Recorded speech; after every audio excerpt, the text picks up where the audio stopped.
দেখো আজকে আমরা ডিটারমিনেন্টের কয়েকটা অঙ্ক নিয়ে এসেছি। তো এখানে কি বলেছে, এটা প্রমাণ আকারে হতে পারে বা মান নির্ণয় আকারে আসতে পারে। 1+a, হ্যাঁ, এটা ডিটারমিনেন্টের চিহ্ন আছে, 1+a, b আছে, c আছে, a 1+b, c a b 1+c, এটা a + b + c + 1 প্রমাণ করবো আমরা। হ্যাঁ, তাহলে এখানে কি করছি আমরা, দেখো এটা লিখেছি। তারপরে এখানে একটা সিমিলারিটি খুঁজতে হবে, আমাকে দেখতে হবে কোন দিকটা রো বরাবর না কলম বরাবর একটা সিমিলারিটি পাবো। দেখো রো বরাবর হচ্ছে কি 1+a, b আর c। দেখো 1 আছে, a আছে, b c, সব জায়গায় 1 a b c, 1 a b c সব কিছু আছে। তাহলে কি করব, এই সবগুলোকে আমি যদি যোগ করে দিই, ঠিক আছে, সব বলতে এইটা মানে c1 + c2 + c3, ঠিক আছে। এর সাথে যোগ করলে কি আসছে, 1+a + b + c আসছে। এটা হচ্ছে আসছে 1+a + b + c, হ্যাঁ, সবগুলো a + b + c + 1 একই টাইপের আসছে, সেটাই করা হয়েছে। তাহলে এটা নতুন আমাদের কলাম তৈরি করলাম, এটার নাম হচ্ছে c ড্যাশ বা c1। এটা আমাদের কলাম 1, কলাম 2, কলাম 3, ঠিক আছে।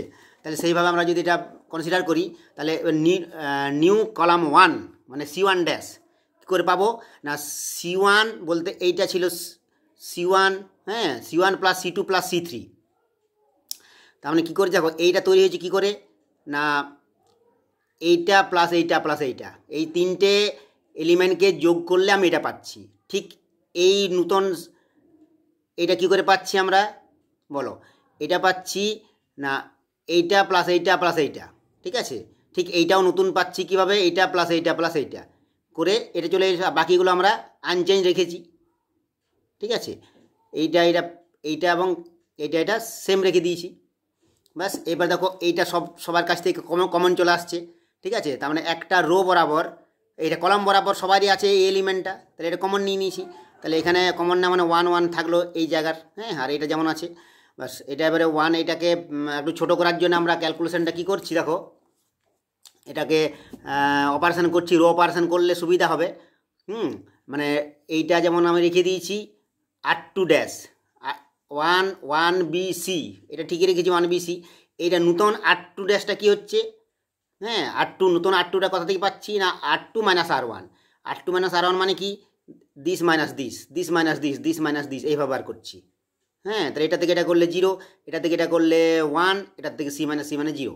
ঠিক r3 ড্যাশ মানে নতুন r3 রোটা, এই নতুন রোটা পাচ্ছি কোথা থেকে পাচ্ছি না, r3 - r1 বলতে r3 - r1, 1 - 1 0, এটা মাইনাস এটা 0, এটা মাইনাস এটা করলে 1, ঠিক আছে। অনেক ছোটো হয়ে গেলে, এটা ছোটো হয়ে গেছে ডিটারমিনেন্টটা ভ্যালুটা এখন।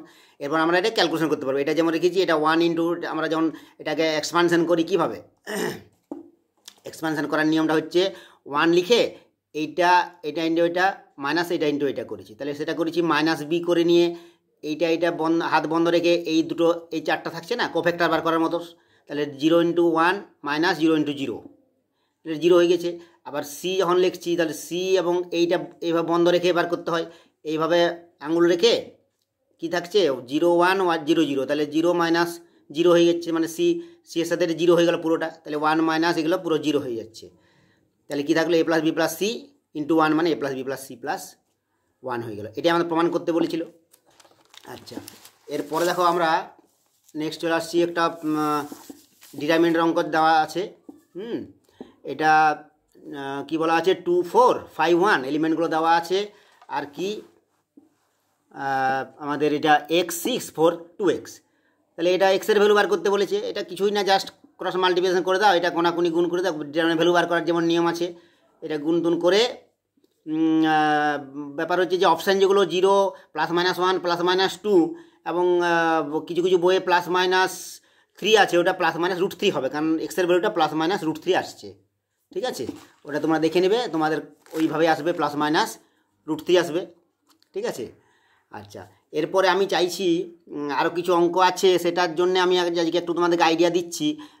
গ্রেটেস্ট ইন্টিজার ফাংশন, জিপ বলা হয় এইটা, এই তার সাইন কীভাবে হচ্ছে দেখো তো। গ্রেটেস্ট ইন্টিজার ফাংশন, হ্যাঁ, এটা মানেটা কি, এটাকে বলা হচ্ছে এক্সের থেকে ক্ষুদ্রতর,